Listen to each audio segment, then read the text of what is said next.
Have you ever felt stuck in a bad habit, wondering why willpower alone just doesn't cut it? Well, what if I told you it's not about willpower at all? It's about science.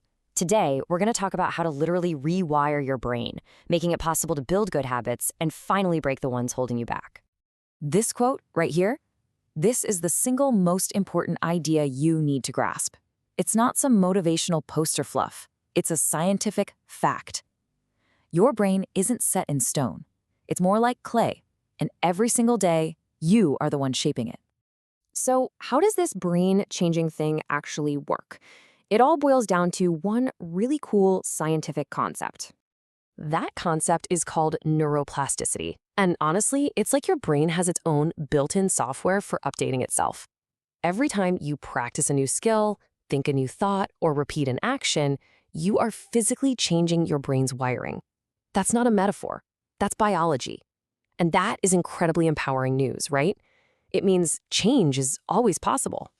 Okay, so we know our brains can change, but to actually change a habit, you first have to understand how it's built. Turns out, every single habit, the good, the bad, all of them, follows the exact same simple three-step pattern. And here it is, the habit loop. It starts with a cue. Think of this as the trigger that tells your brain to go into autopilot. That cue leads to the routine, which is the behavior itself, the thing you actually do.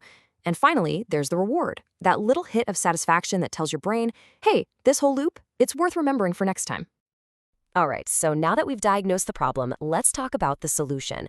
And the beauty of this is that we're not going to fight our brains. We're going to work with this habit loop, using a super clear, actionable method to make the change we actually want. First things first, you absolutely cannot change a habit you don't understand. So, step one is to become a detective. You have to start paying attention and consciously ask yourself, what is kicking this whole thing off? What's the trigger? And these cues, they're everywhere, right? It could be the buzz of your phone in your pocket. It could be that sudden wave of stress you feel at work. Maybe it's just the clock hitting 3 p.m. when you always get a little sleepy. Or, just plain old boredom. The key is to get specific and pinpoint exactly what's starting that chain reaction.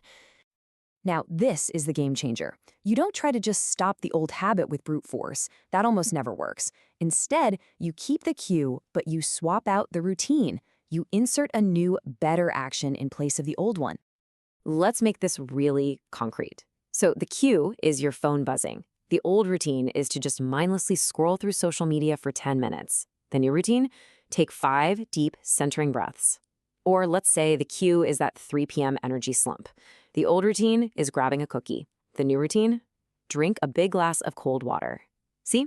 The trigger stays the same, but you consciously choose a different action. You've swapped the routine, which is awesome, but we're not done yet. To really make this stick, you have to complete the loop. You need to give your brain a reward immediately after doing the new routine. This is what tells your brain that this new loop is even better than the old one. And look, a reward doesn't have to be a piece of chocolate. Though it could be. It just needs to create a little flicker of positive emotion. The simple, satisfying act of checking an item off your to-do list, that's a reward. Just taking a single moment to feel a sense of pride thinking, hey, I did it, that's a powerful reward that helps cement that new pathway. So you've done it. You've successfully performed a new habit loop. You have the cue, you've inserted a new routine, and you've given yourself a reward. The final piece of the puzzle is all about repetition, making this new behavior so effortless that it becomes the new automatic.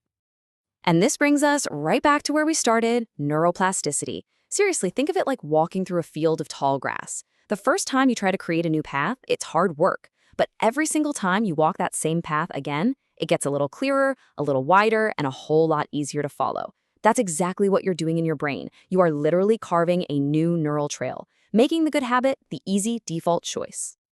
So there you have it, the scientific blueprint for changing your habits. It's not magic, it's a method. It's simple, but it does take conscious effort, especially at the beginning. So the only question left is, now that you know how it's done, what's the one habit you're going to rewire first?